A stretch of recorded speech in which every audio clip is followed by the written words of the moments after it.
d'architectes Occitanie,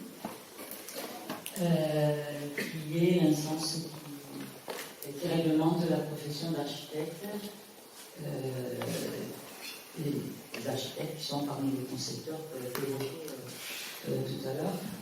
Il faut savoir que l'Ordre des architectes Occitanie, pas Occitanie, mais à l'échelle nationale, en fait, réfléchit depuis très longtemps à toutes ces questions-là concernant l'habitat, concernant la fabrication de la ville, de l'urbanisme, et même, il n'y a pas longtemps, il a publié un manifeste sur la réflexion qui a été menée par les architectes, enfin c'est une petite synthèse aussi, de comment on crée ou on pense aujourd'hui, et comment on crée aujourd'hui la ville de demain, au regard de tous les enjeux auxquels nous sommes confrontés aujourd'hui et nous serons confrontés demain.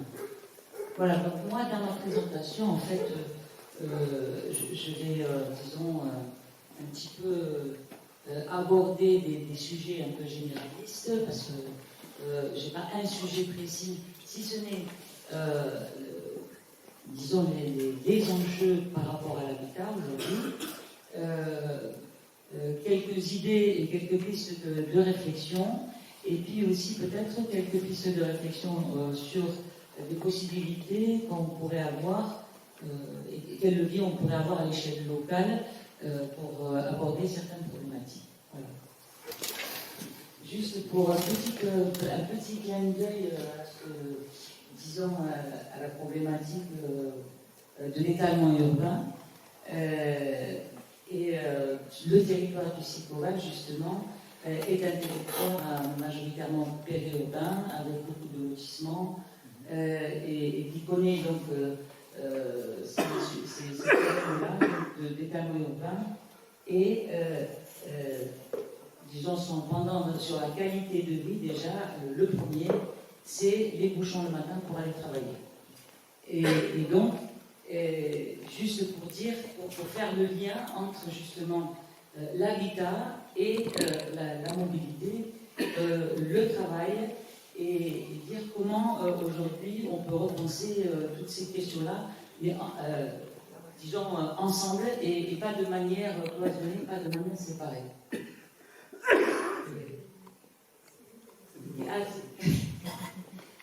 Bon, juste quelques petits rappels quand même sur les enjeux environnementaux auxquels nous sommes confrontés actuellement.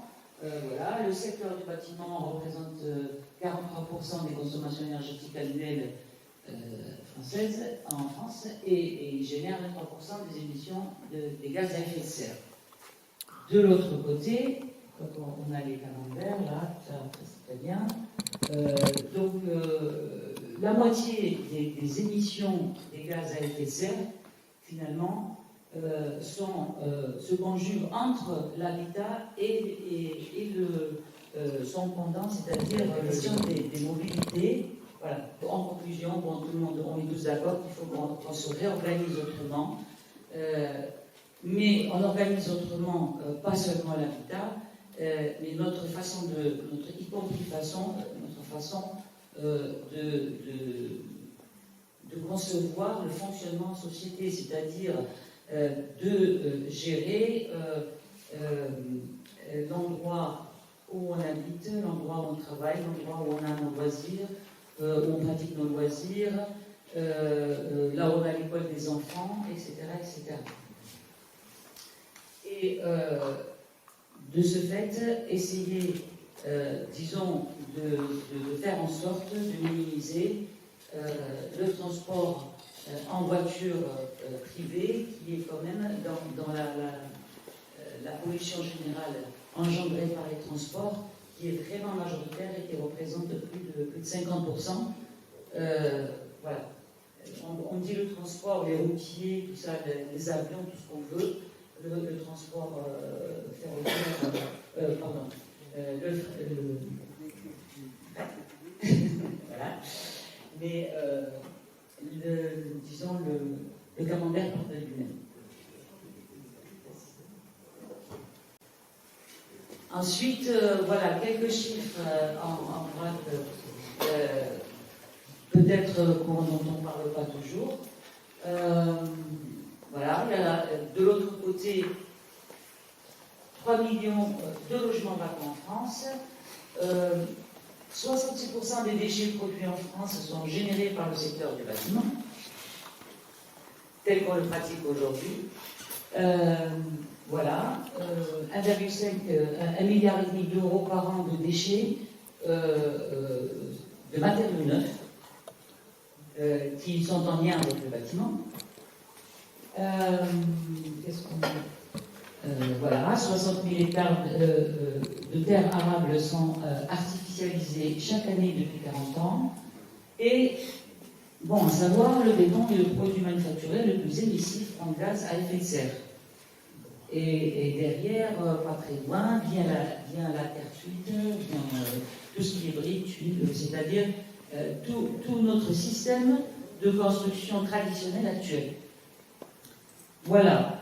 Et par rapport à ça, justement, la loi climat qui a été votée dernièrement avec les grands principes des véhicules, justement,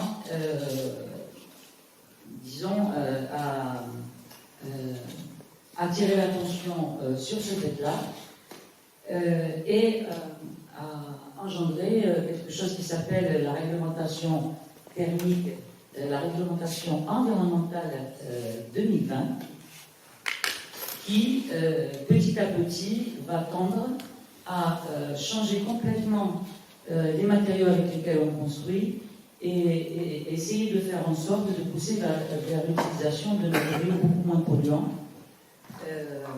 Donc il faut s'y préparer. Voilà. C'est un chapitre donc, que j'aborderai un petit peu plus tard. Mais en tout cas, sur les pistes, des exemples de pistes pour les villes de demain,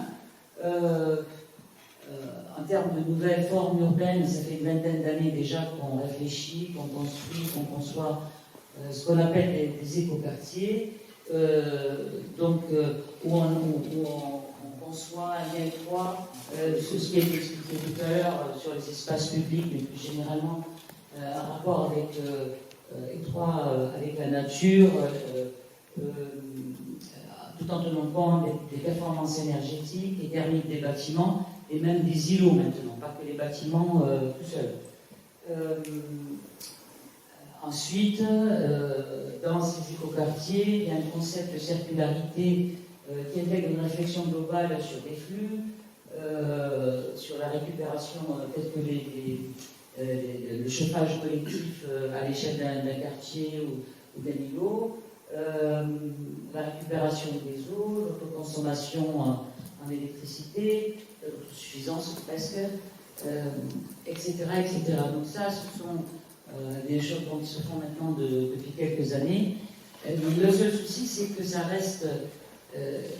c'est très positif en soi, puisque on a tendance maintenant à essayer de généraliser ça quand on réfléchit à faire des aménagements à grande échelle sur le territoire, de type ZAC ou autre.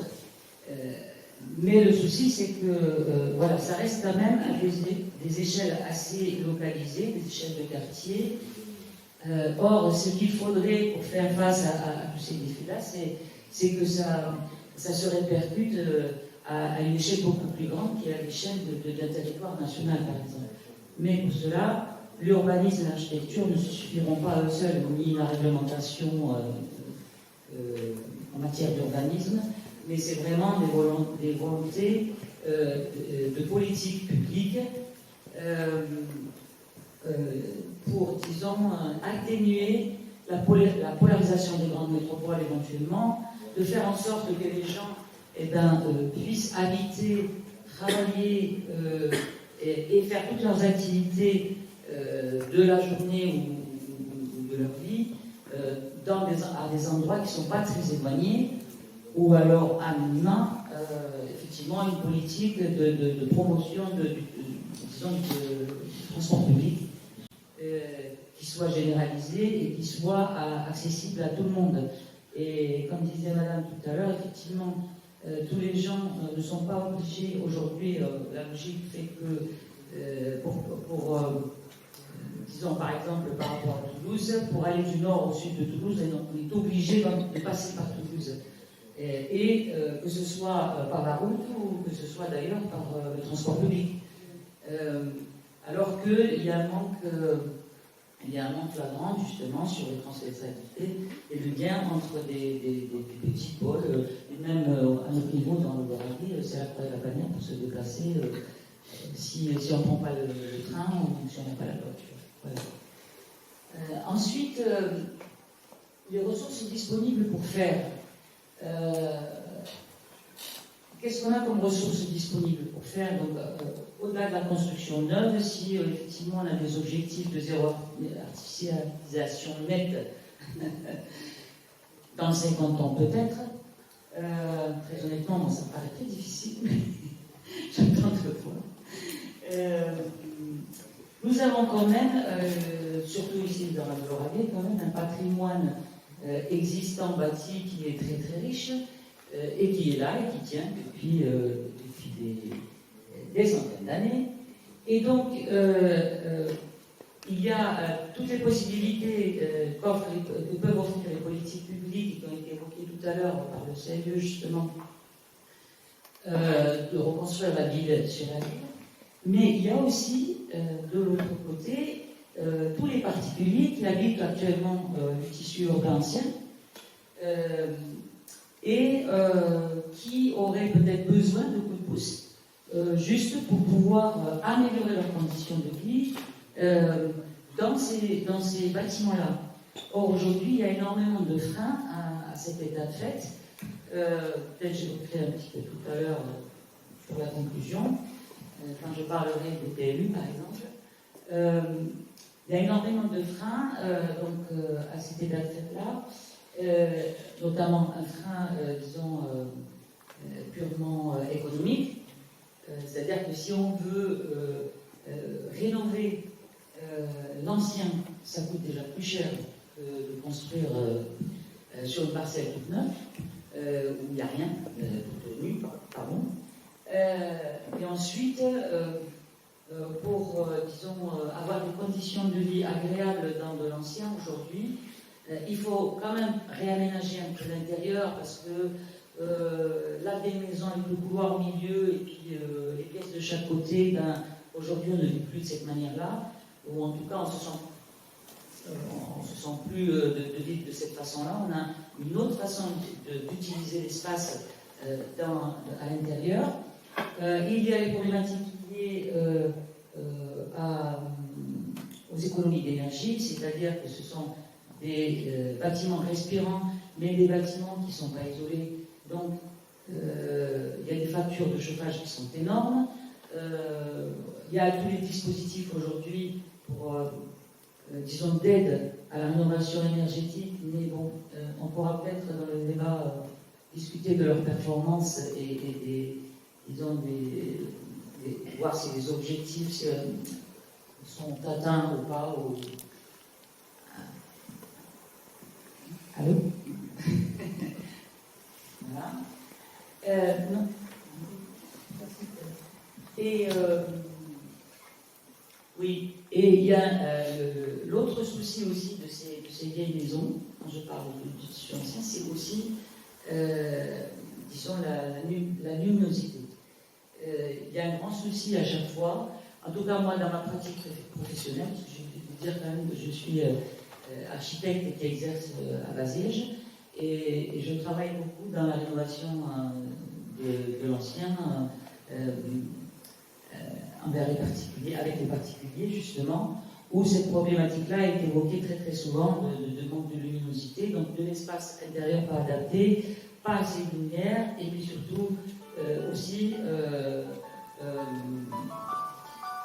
des factures très élevées en électricité, du fait que on a beau chauffer, mettre le chauffage à fond, on n'arrive jamais à chauffer comme il faut. Et donc, il y aurait là effectivement un travail à faire pour rendre agréable aux gens qui sont là déjà, le bâti ancien, et faire en sorte qu'ils n'essayent pas de le quitter pour aller peut-être chercher à construire ailleurs des maisons, des nouvelles maisons. Et ça permettrait également de le valoriser et de le maintenir en tant que patrimoine dont nous sommes aussi fiers quand même. Voilà.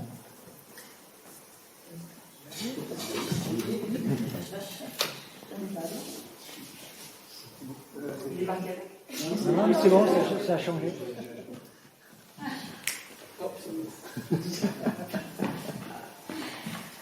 Bon. Alors ensuite, de nouvelles façons de concevoir le logement. Alors précisément par rapport à la problématique qui a été soulevée tout à l'heure, à savoir peut-être pourquoi ça ne fonctionne pas. On a beau faire des écoquartiers avec tout ce qu'il faut, des bâtiments comme il faut, des espaces publics, des espaces verts, etc. Mais ça n'arrive pas à fonctionner à chaque fois comme il faut. Alors il y a aussi une autre manière de faire, qui est celle de l'habitat participatif ou de l'habitat coopératif, où ce sont des gens qui décident de mener ensemble une aventure de construction et de partager en même temps des valeurs communes et un projet de vie ensemble. Donc, en pleine conscience. Et donc, on va dire que le problème est résolu en amont, puisque ce sont des gens qui se mettent d'accord sur un certain nombre de règles de vie entre eux, qui partagent, qui mutualisent les moyens, qui se réservent des chambres, par exemple, pour accueillir les invités des uns et des autres, qui construisent des petits locaux communs pour faire des fêtes ou pour faire, je sais pas, garder les enfants ou autres, etc., etc. Donc l'idée ici, c'est pas de s'attarder sur un exemple ou un autre, mais c'est juste de montrer que justement, ce sont des projets qui peuvent se faire à petite échelle, pas forcément à l'image des écoquartiers des Arcs, où il y a toujours quelques milliers d'habitants. Là, ce sont des petits projets maîtrisés qui peuvent se faire à une échelle, ça peut être 20-30 personnes qui se mettent ensemble pour faire ça, mutualiser un petit peu le foncier et partager un projet de vie commun. Et du coup,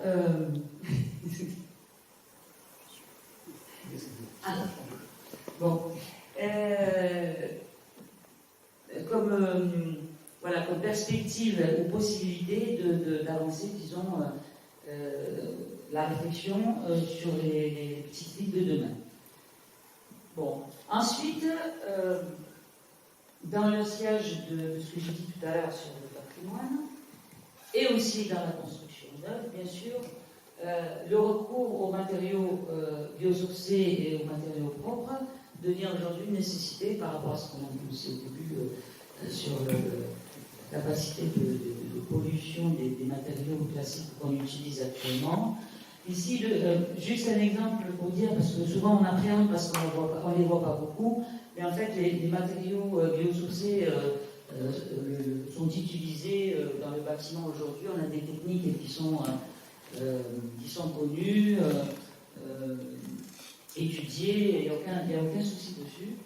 Ce qu'on ne sait pas, c'est qu'on peut faire des bâtiments de 8 ou 10 étages ou 20 étages avec du béton de chanvre, comme on peut le faire avec de la paille. On peut faire de la rénovation de bâtis anciens avec des matériaux biosourcés. Le seul problème, c'est qu'ils coûtent cher et qu'il y a un problème de développement des filières qu'il faudra peut-être encourager justement, même possiblement au niveau local aussi, de façon à ce qu'ils puissent produire plus, se faire connaître plus et industrialiser les process de production, donc pour pouvoir baisser les coûts derrière. Alors, ça, juste pour, en conclusion, quelque part, j'ai voulu le montrer, c'est pas de l'habitat, mais c'est quand même l'extension de l'IUT de l'école d'ingénieurs de Tarbes, qui est quand même en Occitanie. C'est un projet lauréat qui a été réalisé en bois et en pisé. Et les architectes et ingénieurs qui ont travaillé sur le projet ont réinventé un mur en bois pisé qu'ils ont fait agréer par le CSTB, justement, qui n'était pas du tout dans les normes DTU, etc. Et, voilà. Ça, c'est l'intérieur, donc mur pisé, mur bois, enfin, l'ossature est en bois. Bien sûr, il y a d'autres vertus de cet immeuble, de ce bâtiment, mais c'est juste pour montrer que avec les nouveaux matériaux aujourd'hui, on peut tout faire. On peut faire exactement ce qu'on fait aujourd'hui avec les matériaux classiques. Voilà. Et enfin, quelques leviers pour agir à l'échelle du Sicoval. Donc, par exemple, je pense que le PLU est un levier très très important qu'on pourrait utiliser à bon escient à cet égard. Par exemple, inciter à la conception de nouvelles formes urbaines. Actuellement, dans les PLU, on sait qu'on peut par exemple réserver 20% dans les opérations d'ensemble réservé. On demande de réserver 20% au logement social. Et bien, on pourrait très bien faire de même. Réserver du foncier, par exemple, pour des opérations d'habitat coopératif, par exemple, et en même temps, essayer quand même d'initier ces démarches-là auprès des citoyens. Faciliter la réhabilitation et la rénovation du bâti ancien. Alors pourquoi je cite dans le PLU? Parce que souvent, par exemple, dans les PLU du Lauragais, que je connais très bien, on a du mal, effectivement, à faire ce qu'on veut avec le bâti ancien. On ne peut pas le percer. Si on le perce, il y a un tel... le fameux article 11, il y a dans les PLU, souvent extrêmement contraignant quand on agit sur le bâti ancien. Et on ne peut pas, par exemple, utiliser d'autres matériaux que les matériaux classiques qui existent, la tuile forcément. Les toits, terrasses végétalisées, si on voulait faire une petite terrasse végétalisée, c'est pas possible. Percer des grandes baies vitrées pour amener de la lumière, c'est pas possible. Et donc, j'ai bien aimé ton terme de mise sous cloche du bâti ancien tout à l'heure, parce que c'est vraiment ça, c'est-à-dire, du coup, il y a une population qui n'a pas beaucoup de moyens, et qui est un peu prisonnière de ce bâti ancien, elle ne peut rien en faire. Voilà. Donc, il faut, à cet égard, assouplir certaines règles dans les PLU pour que cela puisse se faire. Donc, réserver du foncier à des projets de mutualisation, c'est dit. Et élargir les perspectives d'utilisation des matériaux biosourcés. C'est la même chose que pour les bâtis anciens. Dans les PLU, souvent, en tout cas dans le Lauragais, mais même, j'ai vu ça même jusqu'à Bordeaux, dans les petites communes, souvent, on cherche à reproduire à l'infini ce qui existe. Il y a des phrases du type tout pastiche d'une architecture étrangère est proscrit. Alors, moi, jusque-là, je n'arrive pas à comprendre qu'est-ce que c'est un pastiche d'une architecture étrangère, mais surtout, c'est quoi une architecture étrangère? Est-ce qu'une maison faite une maison en paille, ce qu'on a vu tout à l'heure, c'est l'architecture étrangère à la région? Certes, c'est sûr. Donc, est-ce qu'on doit se priver de vivre avec son époque, d'utiliser les matériaux qui sont sains, et pour l'environnement et pour les humains, sous prétexte de préserver, disons, un patrimoine en apparence, parce que finalement, ce qu'on préserve, c'est plus les enveloppes extérieures qu'on cherche à garder intactes. La question se pose d'autant plus qu'avec la réglementation thermique, la nouvelle réglementation environnementale, on sera obligé de faire autrement, puisque petit à petit, on sera bien obligé de se passer des matériaux de construction qu'on connaît actuellement. Bon voilà, je vous remercie et je m'excuse.